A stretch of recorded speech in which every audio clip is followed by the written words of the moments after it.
NSUI आगामी दिनों में प्रत्येक विद्यार्थी तक पहुंचने का प्रयास करेगी और व्यापम घोटाले को जनता तक ले जाएगी। ये कहना है एनएसयूआई के नवनियुक्त प्रदेश अध्यक्ष आशुतोष चौकसे का। उन्होंने कहा कि वो प्रत्यक्ष प्रणाली से छात्र संघ चुनाव कराने के पक्ष में है। वहीं मंजुल त्रिपाठी को हटाने के पीछे उन्होंने त्रिपाठी की चुनाव लड़ने की इच्छा को कारण बताया। इन्हीं मुद्दों को लेकर आशुतोष चौकसे से खास चर्चा की हमारे संवाददाता राकेश शर्मा ने। एनएसयूआई के नवनियुक्त प्रदेश अध्यक्ष श्री आशुतोष चौकसे हमारे साथ मौजूद हैं। आशुतोष जी, सबसे पहले आपको बहुत बहुत बधाई, नवनियुक्त प्रदेश अध्यक्ष आप निर्वाचित हुए। सर, क्या प्राथमिकता और सबसे पहली बात कही जाए तो व्यापम घोटाले को लेकर क्या स्टैंड है? देखिए, एनएसयूआई की सबसे पहली तो प्राथमिकता है कि हम मध्य प्रदेश के 1500 कॉलेजों में अपनी इकाई को ले जाने का काम करें, वहाँ हमारे एनएसयूआई की बॉडी खड़ी करने का काम करें। और कहीं ना कहीं जब एक बार एनएसयूआई की बॉडी मध्य प्रदेश के 1500 कॉलेजों में खड़ी हो जाएगी तो उसके बाद हम कॉलेजों और विश्वविद्यालयों के माध्यम से व्यापम जैसे बड़े घोटाले को, जो कि भारतीय जनता पार्टी का और विश्व का सबसे बड़ा घोटाला है, इसको उजागर करने का काम करेंगे।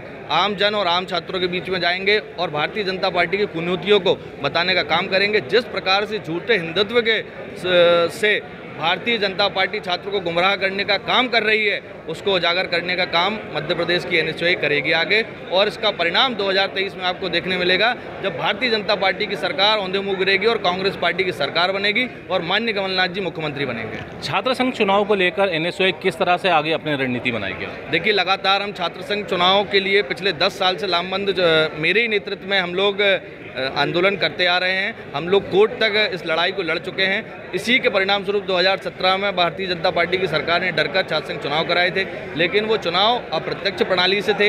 एक बार फिर मैं बना हूं और मेरी फिर भारतीय जनता पार्टी को आज आपके चैनल के माध्यम से चेतावनी है कि अगर मध्य प्रदेश में जल्द से जल्द छात्र संघ चुनाव नहीं कराए गए तो एनएसयूआई फिर से लामबंद तरीके से, चरणबद्ध तरीके से, भिन्न भिन्न कार्यक्रमों के माध्यम से छात्र संघ चुनाव की मांग उठाएगी। और छात्र संघ चुनाव जब तक नहीं हो जाते, एनएसयूआई लगातार लामबंद चरणबद्ध आंदोलन पूरे प्रदेश में करती रहेगी। आपसे पहले अध्यक्ष थे मंजुल त्रिपाठी, उनको हटाया गया, क्या एनएसयूआई निष्क्रिय हो चुका था प्रदेश में? देखिए, ऐसा नहीं है। पिछले 8 महीनों से मैं मंजुल त्रिपाठी जी के नेतृत्व में काम कर रहा हूँ। बहुत शानदार नेतृत्व उनका था, बहुत शानदार अध्यक्ष थे और उनके नेतृत्व में हमने लगातार आंदोलन करने का पूरे प्रदेश में काम किया। 45 से 50 जिलों में लगातार हमने आंदोलन करे, चाहे वो कलेक्टर कार्यालय घेराव की बात हो, चाहे वो यहाँ पर विधानसभा घेराव की बात हो भोपाल में, और चाहे वो ग्वालियर में जीवाजी विश्वविद्यालय घेराव की बात हो। तो उनके नेतृत्व में हमने लगातार काम करने का काम करा। उनको आगामी समय में विधानसभा का चुनाव लड़ना है, इसी वजह से उन्होंने अपनी पेशकश राष्ट्रीय अध्यक्ष जी के सामने रखी कि मैं चुनाव लड़ना चाहता हूं, और राष्ट्रीय अध्यक्ष जी ने उसको स्वीकार करा।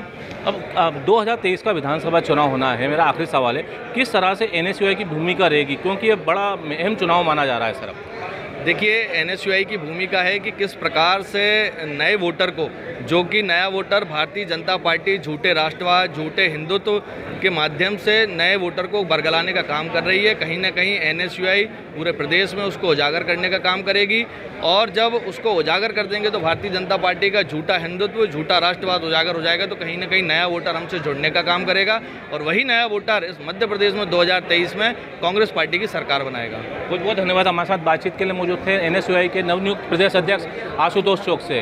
2023 के विधानसभा चुनाव को लेकर पूरी तैयारी है, किस तरह से मैदान में जाके वोटरों को समझाया जाएगा, इसको लेकर पूरा एक प्लान तैयार किया गया है। भोपाल से वीडियो सुशील यादव के साथ Rakesh Sharma, MP news TV, Bhopal.